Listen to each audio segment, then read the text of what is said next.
Zimbabwe is a nation often only discussed due to its immense hyperinflation and starvation, and the country only recently received media attention again due to its nearly 40-year-long dictator, Robert Mugabe, being deposed in military coup d'etat.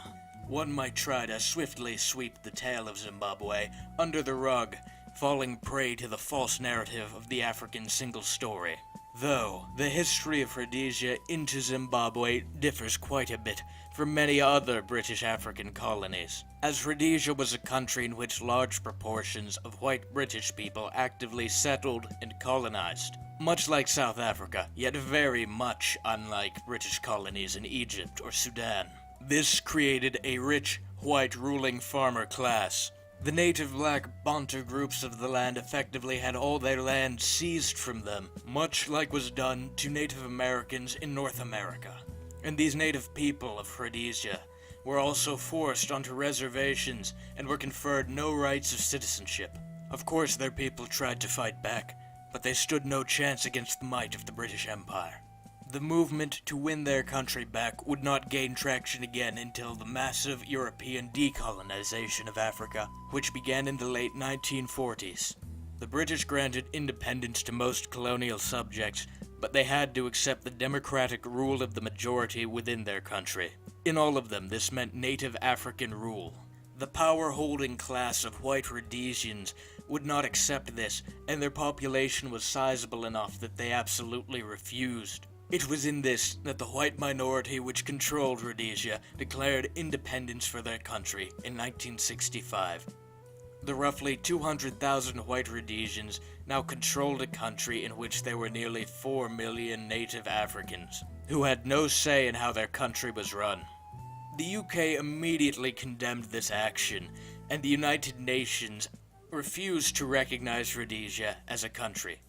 It was a year before, in 1964, that the African national parties began waging war against the Rhodesian colonial government and now the independent Rhodesian government in order to secure rights for the native people of the land. This war would wage for 15 years until 1979, and it went well at first for the Prime Minister of White Rhodesia, Ian Smith. He had the backing of South Africa, which of course enforced its own apartheid regime. In 1972, Rhodesia began to recruit men at an even younger age in order to wage the war. The lack of so many young men in the workforce began to drain on the country's economy in conjunction with sanctions. And the war began to turn sour as well, as South Africa withdrew its support. The white Rhodesian government and those deemed to be moderate black politicians reached a sort of backroom deal known as the Internal Settlement in 1979. This settlement would permit all whites, of course, and some blacks of the country, as opposed to none, to vote for a new government to be formed. The black politicians deemed to be moderate won this election, though it was still condemned by the UN for failing to represent all of the country's people. The moderate politicians were exactly what the country needed, however, to secure peace between the African national rebels and the white Rhodesian government. A peace enforced by Britain would be established between the militias and the Rhodesian security forces, and a new government would be elected as soon as possible, with all people of the country being permitted to vote. In 1980, Robert Mugabe became the Prime Minister of what was no longer Rhodesia, but now Zimbabwe. Thus ended the Rhodesian Bush War, but began a new series of internal conflicts for Robert Mugabe to face. There was not a singular militia or party which fought for the rights of the native Zimbabwean. Robert Mugabe was of the party ZANU, and he formed a coalition government with those of the rival ZAPU. Their coalition was weak and untrusting, however, as Mugabe led a violent campaign throughout the 80s, cracking down on those he deemed political dissidents. The violence was only concluded in 1987 when he dissolved the ZAPU party and incorporated them into a singular ZANU party. He also dissolved the office of Prime Minister and unified all executive power into the presidency. He then, of course, became the president, and would remain as such until last year, 2017. Part of the condition of the initial deal, which would allow all blacks to vote in the 1980 election, was that a land reform bill could not be constructed for 10 more years, until 1990. This was provided as a provision for the whites, as they owned most of the country's farmland. Mugabe did create a new land reform bill in the 90s, which would allow the government to seize land unconditionally.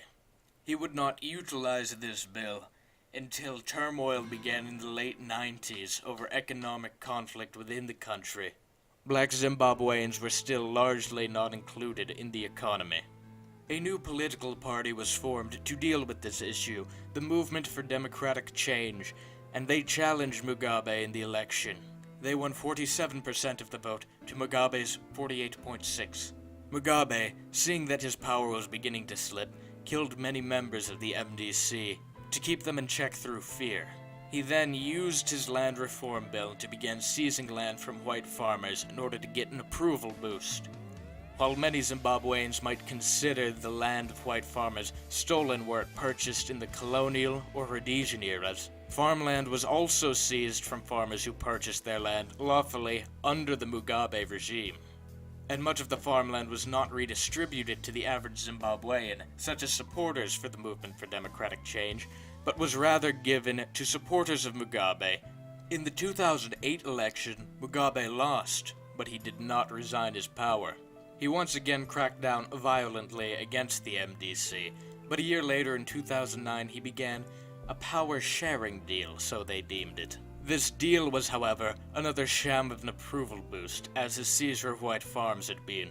He reinstated the position of Prime Minister and granted the role to the opposition leader, Morgan Tsvangirai.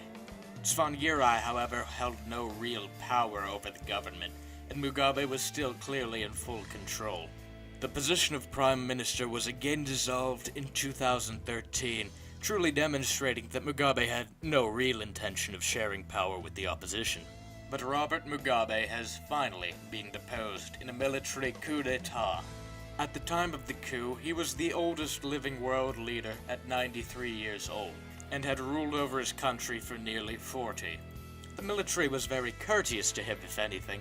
They gave him the choice of resignation or impeachment, but threatened at no point to kill him. And just as impeachment procedures began, his letter of resignation, 20 words long, was received and read. A man once considered his protege, Emmerson Mnangagwa, became his successor as president of Zimbabwe. Prospects for the future of Zimbabwe are likely still awful, as Mnangagwa is still a member of the same party as Mugabe, and learned everything he knew from Mugabe. One can hope for a better future in Zimbabwe, but it likely won't happen. Zimbabwe still has no national currency since 2009. Their bill became so hyperinflated that they began printing $100 trillion denominations, which was still worthless. They just use other countries' currencies now instead. The US dollar, the British pound sterling, the South African rand, all are valid currencies in the country. While Mnangagwa has ruled the country for only less than a year, he has still yet to institute any reforms to fix these massive issues with his country, which does not speak well for its future. We can all hope that Zimbabwe gets better, but it probably won't. This has been a brief history, perhaps contextualizing why a country known exclusively for its disaster has in fact been so disastrous.